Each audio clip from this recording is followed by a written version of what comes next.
What does it take to climb Mount Everest? Not once, but 7 times without oxygen? For Ed Viesturs, it wasn't just about reaching the summit.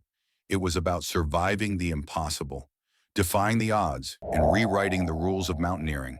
Let's find out. Ed Viesturs is one of the most accomplished and respected American mountaineers, known for his exceptional skill, determination, and methodical approach to high-altitude climbing. His journey to Everest and his achievements on the mountain are a testament to his dedication to mountaineering and the pursuit of pushing human limits in the most extreme conditions. Viesturs' mountaineering career began in the 1980s, and his ascents included some of the highest and most difficult peaks in the world. He gained widespread recognition for his methodical approach, which combined preparation, patience, and a deep respect for the dangers of high-altitude climbing.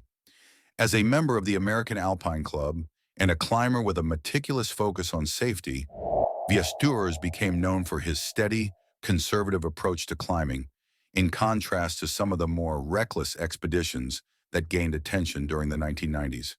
Viesturs is best known for becoming the first American to climb all 14 of the world's 8,000-meter peaks, the 8,000ers. However, what truly set him apart from many of his peers was his decision to summit Everest without supplemental oxygen. While many climbers use supplemental oxygen to help them breathe at extreme altitudes, Viesturs chose to climb Everest and other mountains without it, believing that doing so would make his accomplishments more meaningful and authentic. His first summited Mount Everest in 1988 as part of a commercial expedition. However, it wasn't until 1990 that he completed the climb on his own terms, without the use of supplemental oxygen. This decision was a defining moment in his career, and it set the stage for his future achievements on the world's highest peaks.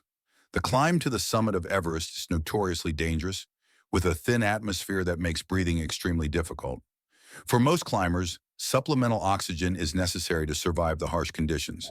Yet Viesturs' decision to climb without it demonstrated his confidence, skill, and respect for the mountain.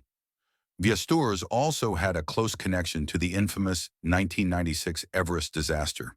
Though he was not directly involved in the tragic events that unfolded, he was in the area at the time. As the disaster unfolded, several climbers, including those from commercial expeditions led by Rob Hall and Scott Fisher, were trapped high on the mountain, struggling to descend in the face of a brutal storm. The event claimed the lives of several climbers, and it brought intense attention to the growing commercialization of Everest expeditions. Viesturs was one of the few climbers who, despite being in a similar situation, managed to make it down safely, demonstrating his decisiveness and experience in high-risk environments. He summited Everest without supplemental oxygen a total of 7 times, cementing his status as one of the most successful climbers in the history of the mountain. He has stated that he was never in a rush to reach the summit and always made sure to turn back when conditions were unsafe, a decision that saved his life on more than one occasion. His approach to Everest was not about speed or glory, but about respecting the mountain's unforgiving nature.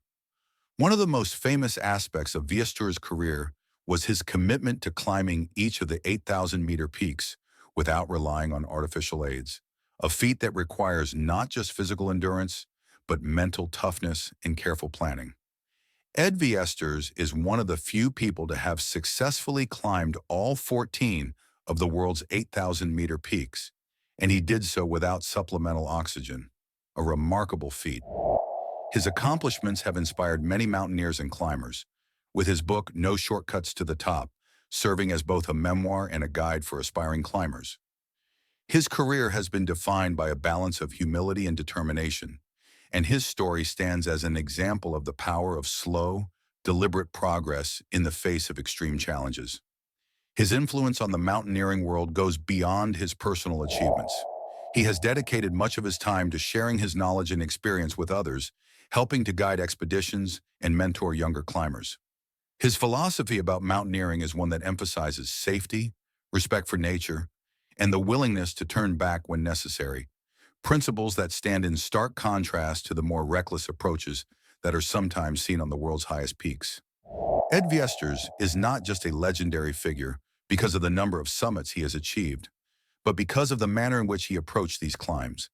His ability to climb Mount Everest and other 8,000-meter peaks without supplemental oxygen, combined with his methodical approach to mountaineering, his story continues to inspire adventurers, climbers, and those who pursue any challenge with patience, preparation, and respect for the obstacles in their path.